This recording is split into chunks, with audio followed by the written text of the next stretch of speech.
उपचुनाव के नतीजों के बाद बैलेट यूनिट स्ट्रांग रूम में जमा कर दी गई है। यदि सावेर विधानसभा उपचुनाव को लेकर कोई याचिका कोर्ट में लगती है तो याचिका के निराकरण तक बैलेट यूनिट स्ट्रांग रूम में रखी जाएगी।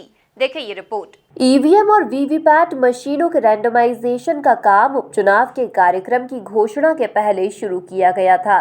प्रतिनिधियों की उपस्थिति में अंतिम रैंडमाइजेशन करने के बाद मशीनों को मतदान केंद्रों पर भेजा था।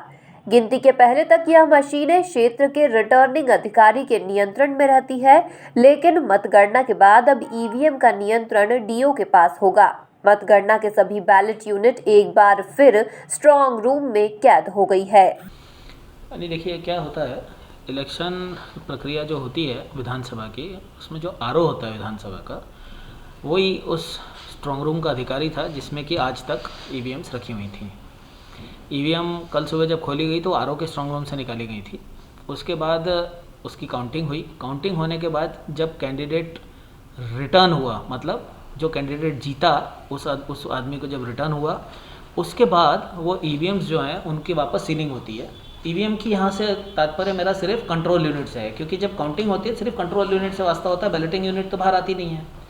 और 5 वीवीपैट जिनसे कि मैंडेटरी काउंटिंग होती है, ये मिलाने के लिए कि काउंटिंग यूनिट और वीवीपैट में कोई डिस्क्रिपेंसी तो नहीं है। तो कल जो 5 हमने गिनी उनमें कोई डिस्क्रिपेंसी नहीं निकली।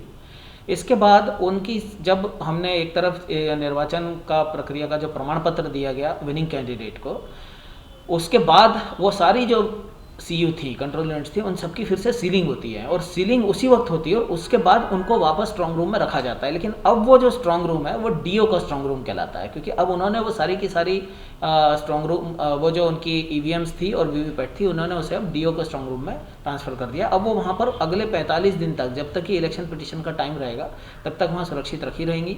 एक बार इलेक्शन पिटीशन का टाइम निकल जाने के बाद फिर मोस्टली तो यह होता है कि उनको वेयर हाउस में ले जाया जाता है और उसके बाद फिर अगले इलेक्शंस की तैयारियों के लिए उसको एफएलसी होती है, उसकी फर्स्ट लेवल चेकिंग होती है, उसके लिए बेल के इंजीनियर्स आते हैं और वो सारी प्रक्रिया चलती है।